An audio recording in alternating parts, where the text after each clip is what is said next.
27 degrés à Cotonou environ. Mesdames et messieurs, bonjour. Au titre de ce journal, fin du premier congrès scientifique du service de santé des armées du Bénin. Les 3 jours de travaux ont accouché de plusieurs recommandations dont la substance est à suivre dans ce journal. Dialogue régional sur la paix organisé par le Programme des Nations Unies pour le développement PNUD. Les assises qui réunissent 5 pays dans le Bénin. 5 pays de l'Afrique de l'Ouest dont le Bénin ont pour objectif de renforcer la gouvernance et les mécanismes de consolidation de la paix, les précisions à suivre. Et puis, célébration des journées de l'identité, l'Agence nationale d'identification des personnes n'est pas restée en marche. Une conférence a réuni bon nombre d'experts et d'autorités sur la question de l'identité légale. Les détails dans un instant. À nouveau, bonjour. Démarré mercredi 17 septembre 2025, le premier congrès scientifique de service de santé des armées du Bénin a connu son épilogue ce vendredi 19 septembre 2025 sur une note de satisfaction. Les assises ont mobilisé plus de 600 participants venus de 7 pays africains.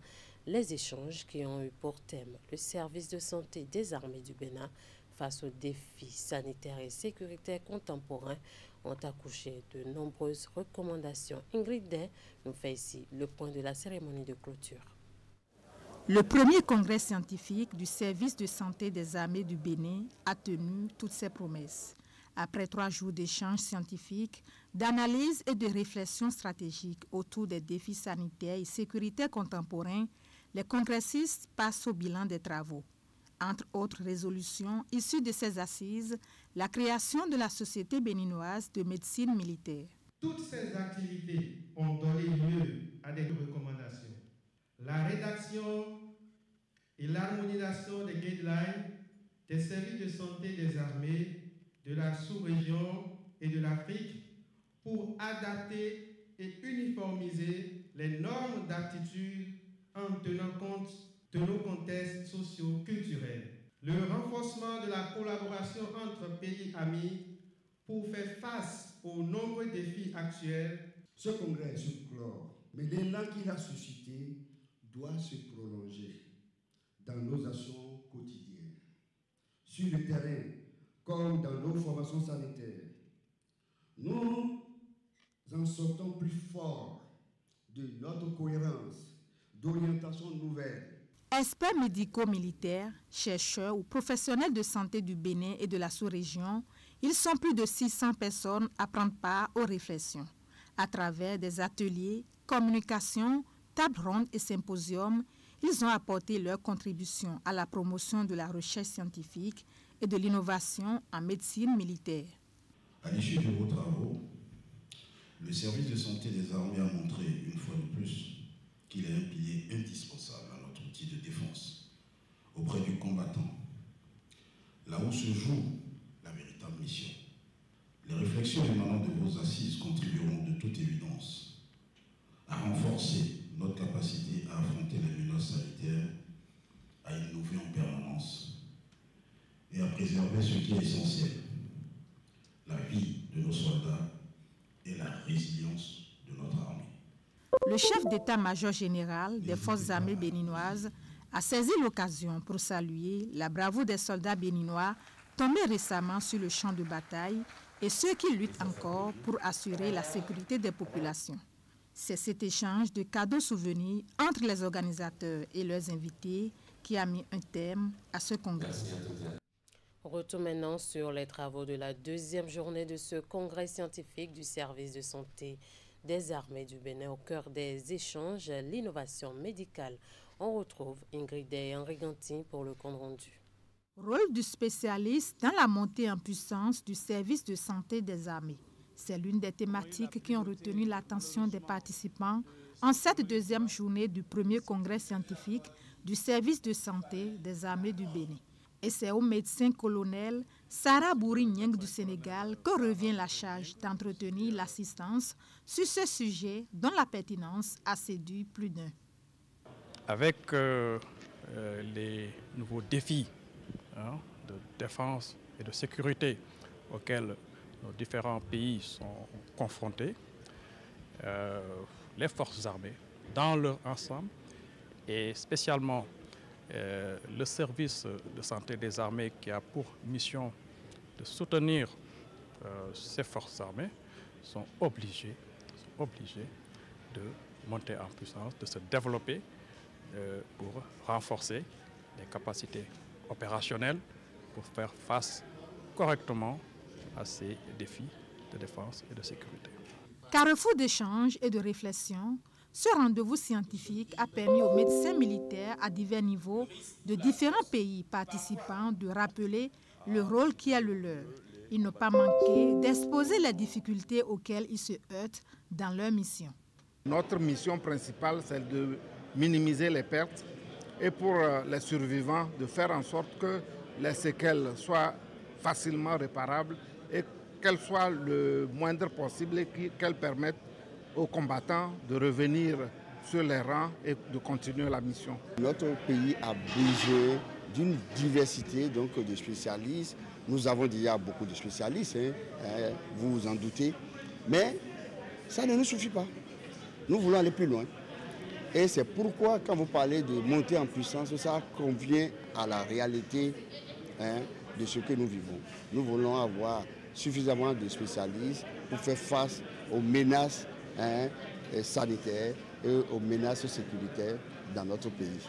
Ces assises rappellent une fois encore la nécessité de renforcer et d'harmoniser les politiques de soutien des services de santé au sein des armées des pays africains.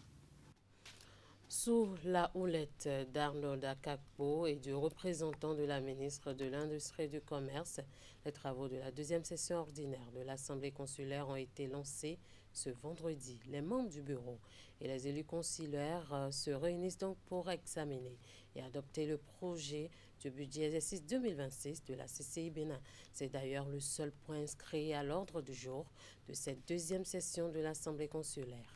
Le point, c'est avec Virgile Arodéon.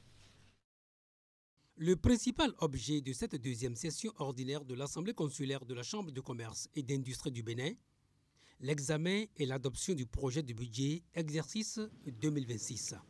Plus qu'un exercice financier, c'est le socle de mise en œuvre de notre vision stratégique et l'acte fondateur d'une nouvelle dynamique pour notre institution.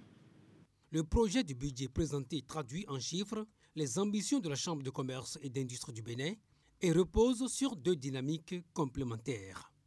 La continuité institutionnelle, garantie de stabilité, une rupture constructive pour repositionner la Chambre de commerce et d'industrie du Bénin comme une institution moderne et efficace. Ce budget intègre les premiers leviers du plan stratégique 2025-2030, dont la vision est claire. Connecter la Chambre de commerce et d'industrie du Bénin à ses mandats et aux opportunités. La session qui s'ouvre aujourd'hui n'est pas une simple formalité. Elle constitue un acte fort de gouvernance consulaire qui engage la trajectoire de votre mandature et définit les bases opérationnelles de vos ambitions. Pour la ministre de l'Industrie et du Commerce, ce budget à examiner doit être abordé avec lucidité, rigueur et ambition. Il s'agit non seulement d'un outil de planification, mais surtout d'un levier de transformation à travers lequel vous devez affirmer la capacité de la CCI Bénin à mieux servir ses mandats, à créer de la valeur et à renforcer le dialogue public-privé. Ce budget de la CCI Bénin, faut-il le souligner, est le premier de la mandature 2025-2030.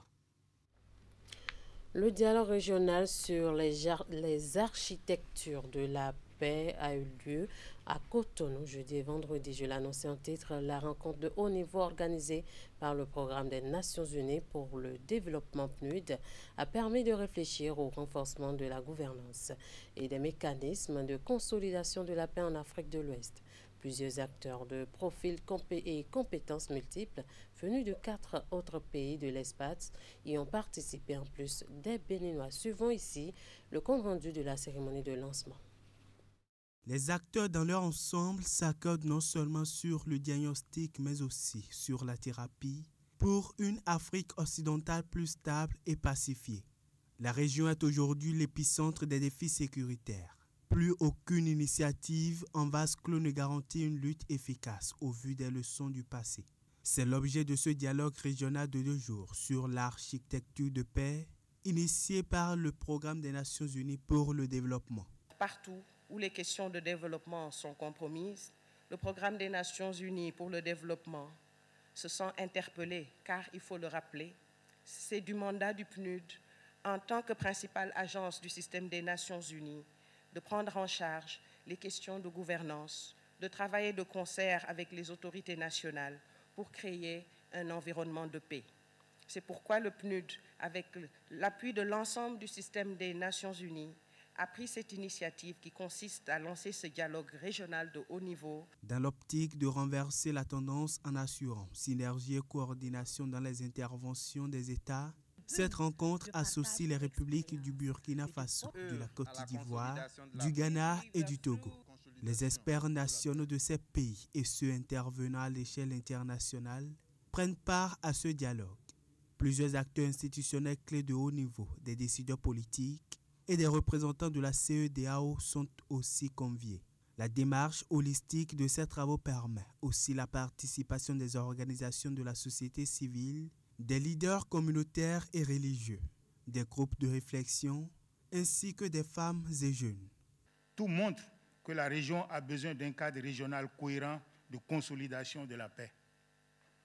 Des initiatives ont certes été prises, mais elles ont montré leurs limites.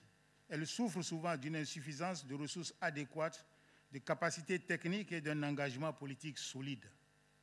Malgré cela, nous devons continuer à prendre des initiatives de rassemblement de nos forces pour vaincre l'ennemi commun. Le Bénin est toujours prêt à s'associer à toutes initiatives pouvant permettre cette conjugaison des efforts pour une lutte plus efficace.